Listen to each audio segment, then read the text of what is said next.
Good evening, madams, misters, distinguished guests, teachers, and students. The resolve is, when in conflict, free speech ought to be protected more than safe learning environments on college campuses. And we, the affirmative, find that statement to be true.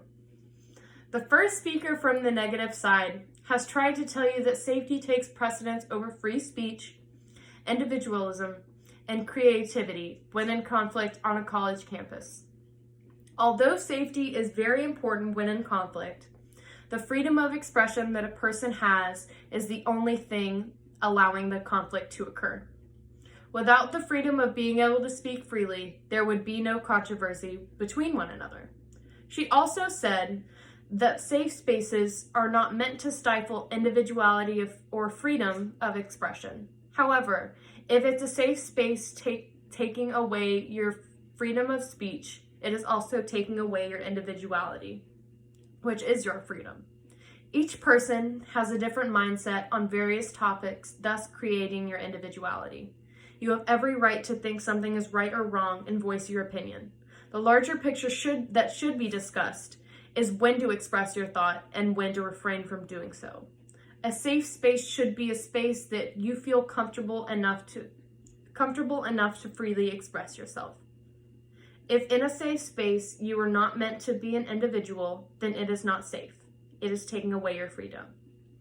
She also speaks about how safe spaces are only to suppress unnecessary, discriminatory, critical, and harassing views, but instead it suppresses all of your views. If you are prohibited from speaking on certain topics, you will refrain from exploring other people's minds on various issues. Safe spaces should allow people to speak their minds so that they can truly understand the other point of view. You should feel comfortable expressing yourself free from judgment. Our first affirmative speaker has already explained that the impediment of free speech on college campuses is unconstitutional, and most attempts to restrict free speech on college campuses end up rendering useless or being counterproductive. Today, I want to talk about 2 points. First, I want to express my view on how taking away freedom of speech can eliminate your liberties, allowing elitists to take control of your life. We are fortunate enough to have civil liberties such as freedom of speech, yet many other countries around the world are trying to suppress this freedom. In an article by Iowa State University, in the 1982 Chinese Constitution, citizens were guaranteed the right of freedom of speech. However, today the government is trying to take away this freedom by what the Chinese is being able to see by censoring. Ignorance is bliss, and without the Chinese knowing that they are being censored, how are they supposed to know what they are missing? Next, I will introduce the assertion that free speech promotes individuality. You are able to learn about different points of view from different cultures and people. Because we have this freedom, we are able to form opinions on what is right and what is wrong.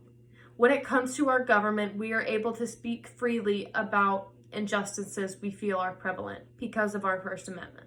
If this right is taken away in any context, we lose a sense of ethics directly affecting our individuality. So madams, misters, distinguished guests, teachers, and students, in conclusion, when in conflict, free speech ought to be protected more than safe learning environments on college campuses.